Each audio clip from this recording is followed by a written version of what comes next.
Bienvenidos a una nueva edición de Vigo Debate y hoy vamos a tratar un tema que yo creo que es el que puede preocupar más a los españoles en estos momentos porque es la vivienda, y ya no solo digo españoles, sino gallegos y vigueses que nos pueden estar viendo en estos momentos, que es el de la vivienda. Y he hecho un repaso así a titulares de prensa recientes y claro, uno puede estar alarmado, dice. El precio de la vivienda ha escalado en Vigo un 16% desde la pandemia. El alquiler en Vigo alcanza su precio más alto desde que existen registros. Vigo es la tercera ciudad española en la que más se ha incrementado el precio de la vivienda el pasado mes de abril. El precio del alquiler en Vigo ya supera el de capitales europeas como Viena o Budapest, o el mercado del alquiler toca fondo en Vigo, solo hay 350 pisos para arrendar. Y seguro que muchos más que podría encontrar y deciros a todos, pero esto ha sido un poco para que veamos en qué situación, porque parece que estamos en un momento muy complicado y por eso quería tener una mesa de debate con gente que lo vive cada día, que participa en ello y que nos puede aclarar qué está sucediendo y sobre todo soluciones, ¿no?, que se puede encontrar, aunque no va a depender evidentemente de ellos. Así que saludamos, tenemos aquí a la parte inmobiliaria por partida doble. Saludamos en primer lugar socio de Beneite Inversiones Inmobiliarias, Pablo Campos, ¿qué tal? Muy buenas tardes. Buenas tardes, Marci. Y también socio en Ático Cero Inmobiliaria, Jorge Vázquez, ¿qué tal? Muy buenas tardes. Buenas tardes. Y tenemos por la parte social a la coordinadora de la ONG Provivienda en Galicia y presidenta de la Red Galega contra Pobreza, Ana Pardo, ¿qué tal? Muy buenas tardes. Y también debuta con nosotros y le damos la bienvenida a uno de los portavoces del sindicato de inquilinas Vigo, Tui y Baixomiño, Juan Medela. ¿Qué tal? Muy buena tarde. Buena tarde, Marci. Bueno, pues antes de nada, sí, para hacer un poco de contexto general, empiezo con vosotros ya que os he presentado antes. ¿Estamos en el peor momento en cuanto a la vivienda? Incluso peor que aquel crisis del ladrillo del 2008-2009. Pues estamos en un momento complicado por escasez en este momento de vivienda. Vigo en particular, pero bueno, es un tema que se extiende más de lo que es solamente Vigo, en el que tenemos más demanda que oferta. Y eso lo que hace es que salgan datos como los que estabas comentando. Realmente el precio se va incrementando al haber poca oferta. Evidentemente el precio de las propiedades suben, con lo cual todos los años decimos que estamos mal y esto no puede subir más, pero resulta que nos encontramos otro año más diciendo que estamos un poquito peor en ese sentido que el año pasado. Precios más altos y muy poca vivienda, tanto en alquiler, o sea, en venta, y en alquiler ya no digamos, estamos en un momento de crisis importantísimo, muy pocas unidades en el mercado. Sí. Jorge, ¿tú has visto algo peor que la actualidad? No, sin duda no. Cada año, como bien dice Pablo, es peor. Que no tiene mucho que ver esto con la crisis inmobiliaria de 2008, porque fue otro aspecto, fue un tema más económico que de falta de vivienda y que de precios, ¿no? Ahora mismo la relación precio hablando de alquileres, ¿no? Sí. La relación precio del arrendamiento con respecto a los salarios de una familia es dramático. Por la parte social, Ana, en primer lugar, ¿es el peor momento que recuerdas o que vosotros estáis teniendo más dificultades que nunca para ayudar a que la gente tenga una vivienda?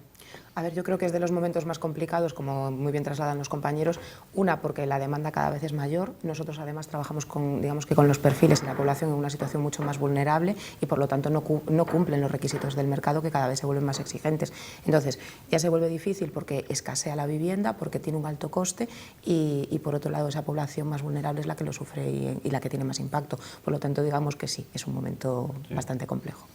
Juan, vos que levades así pouco tempo constituídos como sindicato, que panorama vedes? Non sei se un peor de que incluso cando o momento que decidiches fundar.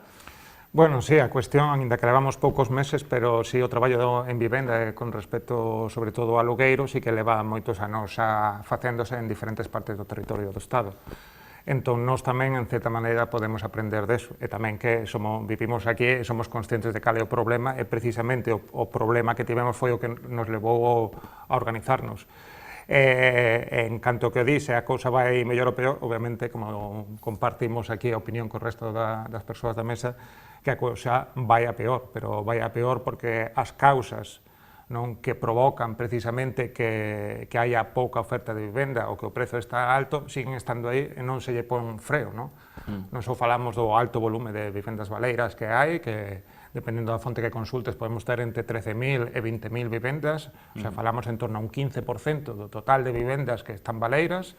Temos por outro lado o crecemento das vivendas de uso turístico, non? Que eso, como estamos falando de zonas consolidadas, non é que se creen novos pisos e ese se convertan en alquiler turístico, senón que vai a aluguer turístico vivendas que poderían estar no mercado convencional. Tamén estamos falando dunha escasísima volumen de vivenda pública e tamén dun alto deterioro dos inmuebles. Estamos falando que en torno ao 35% están por riba dos 50 anos e dese 35% hai en torno a un 72% que está en condicións deficitarias ou moi deficitarias. Entón, hai que ter en conta todos estes elementos, non? Para considerar ou para intentar responder cal é o problema da falta de alugueiro. E por outro lado, é certo que obviamente o precio está moi ligado coa lei de oferta e demanda, pero no caso da vivenda é un caso diferente porque, ademais do tema da oferta e demanda, tamén entra un terceiro elemento que é esa, digamos, codicia por querer sacar o máximo rendemento que leva a facer o tema da especulación. Entón, cando pensemos en respostas para isto, é importante tamén ter isto en conta. Moi ben. Sacaches todos os temas do debate nesta intervención, Juan, non sei por cal comezar de todos eles. ¿Cuál crees que es el principal problema ahora mismo, por tanto? De todos los que él ha comentado, ha narrado. Bien, yo estoy bastante de acuerdo en el tema del alquiler turístico. Cuando la ciudad se convierte en una ciudad de moda, automáticamente hay una oportunidad de negocio que antes no existía, pues porque no había oferta turística. En este momento Vigo pues, se ha convertido en una ciudad de moda y aparte es una ciudad que ya no solamente viene el turista en verano, sino que es un turista, digamos, ya menos estacional, y esto hace que haya una oferta turística de alquiler turístico cada vez más grande. Eso, obviamente, como bien dice Juan, la mayor parte son viviendas que estaban en alquiler tradicional y se han convertido a alquiler turístico, básicamente porque no hay vivienda nueva. Si no hay vivienda nueva, un inversor no puede comprar vivienda nueva para hacerlo turística o residencial, de manera que está saliendo del mercado mucha propiedad a la parte del turístico. Y luego, sé que esto es un tema que probablemente sí ofrezca cierto debate, pero también debemos preguntarnos por qué se van al alquiler turístico. ¿Vale? Muchas veces es porque a veces estamos sobreregulando quizá el mercado de la vivienda y en el momento en que sobreregulas, si tienes una opción más cómoda en la que puedes entrar y salir y dejar de alquilar cuando tú quieras, pues es fácil que los propietarios decidan pasarse al turístico y no hacerlo en residencial cuando hay esa sobreregulación. Es que las cifras creo que son los que decía antes, 350 pisos para alquilar y creo que ya van 1.760 pisos turísticos en Vigo, es decir, una diferencia enorme. Claro, y no son esos datos normalmente cuando se sacan de portal inmobiliarios, los sacas de anuncios, que no quiere decir pisos, porque los anuncios en ocasiones están repetidos, hay propiedades que están en varias inmobiliarias y entonces un anuncio igual está 3 veces puesto, de manera que esos 300, yo el dato que tengo son 390 a día de ayer, de esos 390 la realidad es que igual podemos quedarnos en la mitad con facilidad, de manera que una ciudad como Vigo con 100 y pico alquileres, pues evidentemente no es viable. ¿Cuál es el, por tanto, de hecho que estás hablando de los pisos turísticos, ya que ha lanzado el debate Pablo, ¿qué opináis el resto de este tema? ¿Cómo se podría frenar esta tendencia o creéis que es imparable, que al final...? Yo creo que es no imparable, pero sí complicada, pero de todos modos yo creo que es un foco de atención que nos dispersa del problema, nos aparta del problema real. O sea, hablamos de 1.300, creo que comentabas, ¿no? 1.300 viviendas en alquiler turístico. 1.700. 1.700, vale. Cuando hablamos de 10.000, 20.000 viviendas vacías. El problema real no está en la vivienda turística, está en la vivienda vacía. O sea, deja 1.700 viviendas turísticas en el mercado y saca 20.000 viviendas vacías al mercado y veremos lo que pasa con el alquiler, ¿no? Y también otro detalle, y es que, como bien comenta Pablo, de esas 300 y pico viviendas que están en alquiler, muchos anuncios son duplicados, pero habría que ver también cuántos de esos alquileres son pagables. Porque, claro, o sea, que esté en el mercado de alquiler no quiere decir que sea asumible. Ahora mismo, hace un ratito que lo he comprobado, en Vigo, una vivienda de 3 habitaciones, con los 2 grandes lujos del siglo XXI, ascensor y garaje, o sea, no más que eso, no baja de 750 euros. Ninguna vivienda en Vigo baja de 750 euros ahora mismo. Y no te hablo de la zona céntrica, hablo de todo Vigo, todo el municipio. Sí. 750 euros, 3 habitaciones, garaje, y ni siquiera son pisos que digas, oye, es que están súper bien. No, no. Muchos de ellos son para verlos. Sí. Entonces, al final, o se pone un esfuerzo muy grande para las familias o acaban también, pues en muchos casos, en viviendas de 2 habitaciones, sin ascensor, sin garaje, viviendo, pues metiendo literas para que 3 niños estén en la misma habitación, porque es que si no, y aún así no bajaría de 550 a 600 euros. Acaba de haber un buen melón aquí, Jorge. ¿Cuál es el mayor problema? ¿Las viviendas de uso turístico o esas viviendas vacías? ¿Qué hace más daño?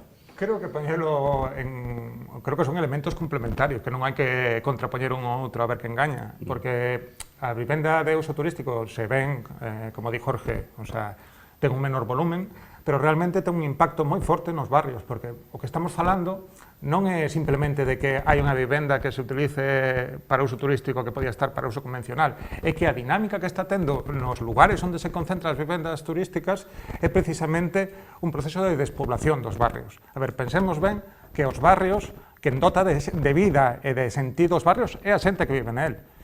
Entón, a medida que van avanzando os apartamentos turísticos neste tipo de espacios, cada vez hai menos veciñanza. Se hai menos veciñanza, cada vez se vai quedando o espacio máis como unha especie de escaparate, non? Para que veña a xente a consumilo nos 2-3 días de media que aparecen aí. Entón, os apartamentos turísticos, o aluguer turístico, ten un impacto máis aló do que é a propia vivenda. E por outro lado, é certo que o volumen de venda baleira que hai, o sea, con todo eso non só resolveríamos o que é o problema, digamos, de demanda que hai hoxe en día, senón que se poden proxectar para adiante os futuros crecementos que pueda haber en materia de alugueiro.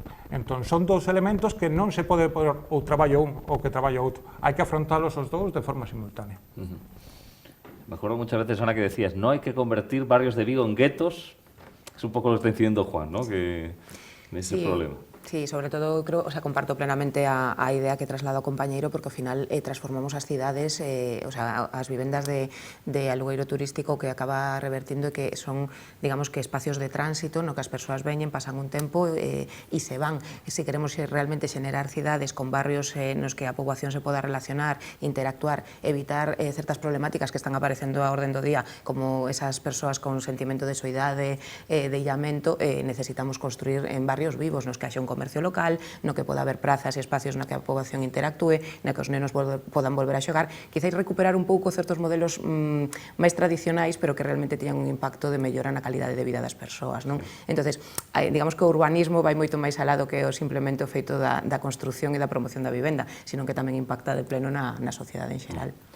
En este tema de las viviendas turísticas se está quejando ya también muy fuertemente el sector hotelero, que esto es competencia desleal, y piden regulación. Tú me hablabas de sobreregulación, Pablo. Sobreregulación. ¿Hay que regular o no las viviendas turísticas? Porque esto es un debate. Yo hablo de sobreregulación, no sobreregulación, o sea, vamos a abrir el melón, como tú bien dices. Sí. Me refería a la vivienda habitual, ¿vale? Tú cuando a la vivienda habitual al propietario le estás exigiendo una serie de requisitos que entiendo que son lógicos, entre comillas, lo que tienes que hacer es darle seguridad jurídica, al propietario, que el propietario se sienta seguro y que sepa, y esto todos los años lo cuento y creo que es bueno decirlo, cuando contamos que hay un problema con un inquilino, cuando estamos en una cena con los amigos es cuando el inquilino no paga, pero cuando el inquilino paga no lo contamos en la cena con los amigos. Entonces, la realidad es que hay muy pocos inquilinos que no pagan. La mayor parte de la gente paga sus rentas y no hay problema con eso. Entonces, tenemos que volcarnos más en trasladar ese mensaje, en trasladar que no pasa nada por alquilar,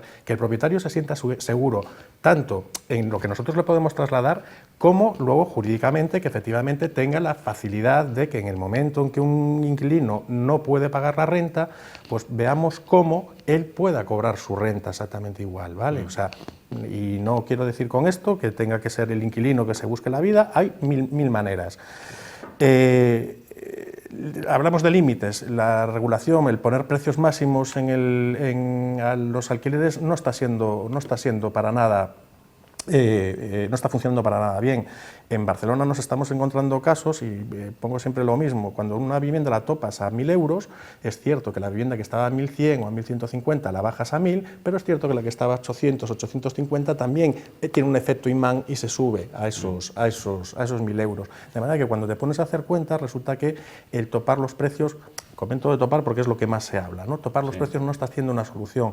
Quizá incentivar al propietario a nivel de beneficios fiscales, de que saque el inmueble al mercado y luego que tenga seguridad jurídica, haga que esas 12.000 viviendas que tengamos cerradas en buena medida salgan al mercado. Pero tenemos que comunicar esto. ¿Coincides, Jorge? ¿Hay que incentivar al propietario? Sí, en parte sí. O sea, al final, bueno, yo llevo defendiendo años que lo que falta es una cuestión de regulación y de arbitraje entre las partes, ¿no? Parece que siempre ponemos como partes diferentes o enfrentadas de una batalla al propietario y al inquilino. Y el problema en realidad ahora mismo es para todos. O sea, hay una falta de arbitraje, una falta de regulación. Y cuando digo regulación no me refiero a limitación de precios, sino a una cuestión de regulación que proteja a todas las partes. Y al final todo esto se queda en campañas. Se quedan en campañas electorales, pero cuando se alcanza, y da igual el color que sea, cuando se alcanza unas elecciones una legislatura del tipo que sea, nacional, autonómica, eso se olvida por completo. Se olvida por completo. Entonces, no se protege a ninguna de las partes. Tampoco se protege a los inquilinos, porque se han sacado una serie de normativas en 2019 y en 2023 que han perjudicado claramente al inquilino. Buscaban beneficiarlo. No sé de dónde lo sacaron, pero desde luego no les han beneficiado, a los hechos me remito. O sea, la situación no ha mejorado para nadie, ¿no?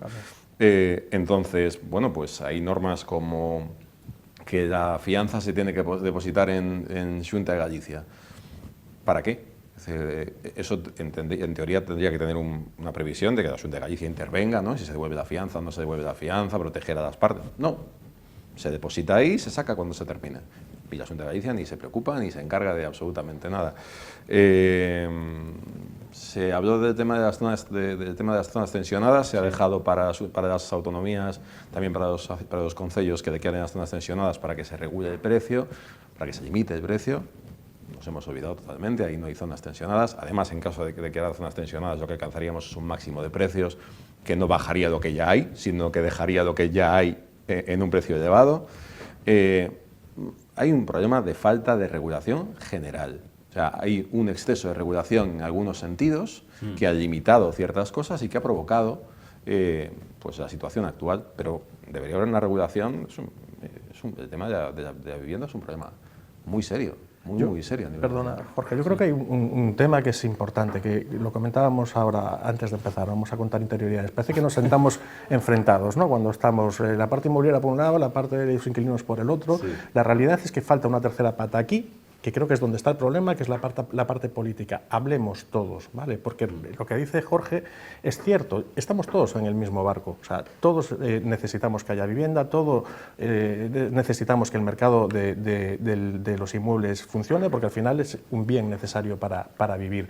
Creo que falta diálogo, creo que se toman decisiones políticas por impulso en muchas ocasiones, y lo que hace que esas decisiones políticas es que finalmente cuando las pones en marcha pues te llevas un chasco impresionante, porque realmente ves que no están funcionando. Y yo creo que eso, si entre todos lo hablamos, entre todos lo comentamos, y si nos escuchas un poco más a la parte implicada, iba a decir la profesional, que lo estaba mal dicho, sino la parte implicada, que somos todos los que estamos sentados, probablemente podamos aportar entre todos soluciones que después, con tiempo, esto no se va a hacer de hoy para mañana, desafortunadamente, necesitamos tiempo, y con tiempo saquemos leyes, programas, ayudas que sean beneficiosos y que realmente funcionen y no sean un acto publicitario político, que es lo que son en muchas ocasiones. Bueno, críticos, por tanto, con las medidas que se están tomando. Por este lado, ¿qué consideráis? ¿Que se está errando en las políticas que se están aplicando? Bueno, yo creo que de primera es que nos aplican, y cuando nos aplican tampoco podemos comprobar realmente si funcionan o no funcionan, ¿no? Yo ahí creo que comparto con Pablo una parte en la que sí que es verdad que muchas veces los grupos políticos están más centrados en el enfrentamiento hacia afuera y público que en realmente valorar cuando a lo mejor hay que apoyar y acompañar para que realmente una medida pueda tener un impacto, ¿no? Y para eso necesitamos darle tiempo y probarlo, ¿no? Y comprobar. Posiblemente a lo mejor en la ley que se promulgó pues pueda haber errores y puede haber bueno, pues medidas que realmente no tengan el impacto deseado, pero es que tampoco se está aplicando. Entonces tampoco podemos, o sea, es muy fácil decir es que esto no va a funcionar, esto sigue generando problemas, pero es que realmente seguimos en el mismo escenario en el que estábamos, nada ha cambiado. Entonces, claro, los problemas siguen estando encima de la mesa. Creo que esta parte de enfrentamiento, ¿no?, entre propietarios e inquilinos, creo que también es algo que tiene un cierto interés en mantenerlo así cuando realmente no debería ser. Es decir, el propietario tiene un interés en querer tener pues sus bienes, poder sacar un cierto lucro de ellos, pero también tiene que haber un cierto control porque la realidad es que los sueldos y los salarios que tienen las personas ya no permiten hacer frente a ese alquiler. Y yo entiendo que ningún propietario quiere poner su propiedad en alquiler sabiendo que en el precio que la está sacando realmente le va a generar un problema en un medio o corto plazo, sino lo que quiere son garantías y seguridad. Por lo tanto, también tendrá que tener una parte coherente de no puedo estar alquilando una vivienda en 800 o 900 euros cuando un salario ahora mismo de cualquier persona pues puede estar entre los 1.000, 1.200, bueno, en esas franjas. Entonces, yo creo que lo que quizás sí que hace falta esa parte, ¿no?, de sentarnos, de dialogar, pero sobre todo de que las leyes se hagan efectivas y que se permita, ¿no?, legislar y ver desde ahí cómo funciona y si hay errores, pues darle una nueva vuelta. Pero es que si no se aplica es imposible, vamos a seguir en el mismo punto con una situación que cada vez es más carencial y mucho más compleja. Juan? Pois estou prácticamente de acordo con todo o que dixo Ana, tamén con algunhas das cousas que se mencionaron, co tema de darlle seguridade aos propietarios, rompendo un pouco eses bulos que empezaron a expandirse sobre os impagos, as ocupacións, que parecíamos que nos afrontamos a un monstro gigantesco cando non era así, senón que era unha estrategia política porque se xogaba nese momento nese escenario, tamén coas medidas que poden ser de mediación e arbitraxe que pode haber. Pero o que sí pensamos un pouco diferente é no tema da regulación dos precios. Digo, se houbera, o gallá, podéramos pasar da regulación porque houbera unha actuación por parte de todas partes de boa fe e non houbera problema, pero volvo a retomar o que dicía ao principio, ¿no? Hai un elemento que escapa no tema da vivenda da oferta-demanda, que é o tema da especulación. Esa codicia por querer sacar o máximo rendemento.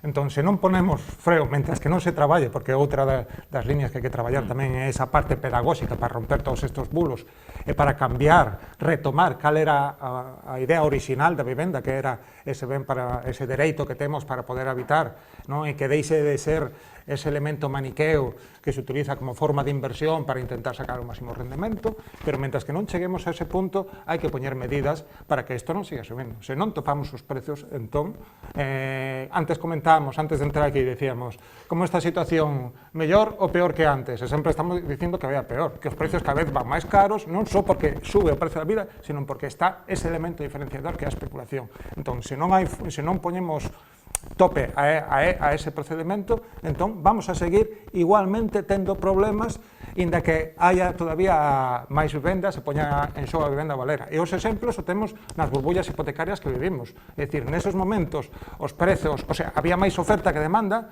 e os precios non deixaban de subir, ata que chegou un momento en que esa avaricia rompeu o saco, esa non se podía amar e entramos en crise, porque como todas as crisis cíclicas do capitalismo, cando non podemos seguir crecendo, entramos en crise. Entón, ou atendemos a eses elementos tamén, ou entón, calquera medida que podamos poñer en práctica, pois probablemente non teña resultado. Aí, simplemente por apuntar que estou bastante de acordo co que dixe, que ao final todos os anos acabamos no mesmo, o sea, que a realidade é que hai consenso entre todas as partes. O único, eu deixo o dato, temos un problema de falta de vivenda, é o problema máis grave que tenemos. Como se pode atajar, como poden baixar os precios de maneira máis ou menos rápida? Con competencia. Se hai competencia, eu teño un piso 800 e Jorge ten un piso a 900 e son iguales, o alquiler o de 800, ou de 600 ou de 300. Necesitamos sacar vivenda ao mercado, eu creo que é donde debe de centrarse, lanzamos, polo menos desde a miña parte aquí, un mensaje á clase política, é vivenda existe, sí, é a primeira que temos que topar, porque logo falaremos do plan xeral, se queres, que sabes que me encanta un montón ese tema. Pero un tema que, como comentábamos fai un rato entre nós antes de entrar, é un tema que non vai a solucionar os problemas a corto plazo, esos vai a solucionaros a largo. Eu quería facer tamén mención a algo que creo que ao final a veces se nos queda aí no tinteiro e que realmente é un pouco o que nos traballamos no día a día, e é que despois hai unha realidade que está vinculada cun estigma.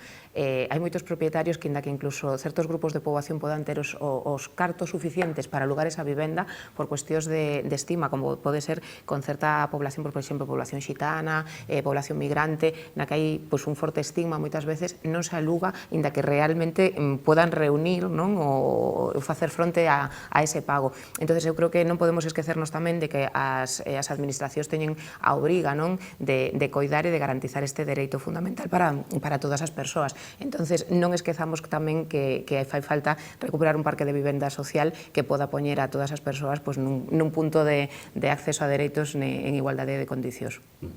Seguiremos con este tema de vivenda, pero antes unha pausa publicitaria e seguimos aquí neste Vigo Debate.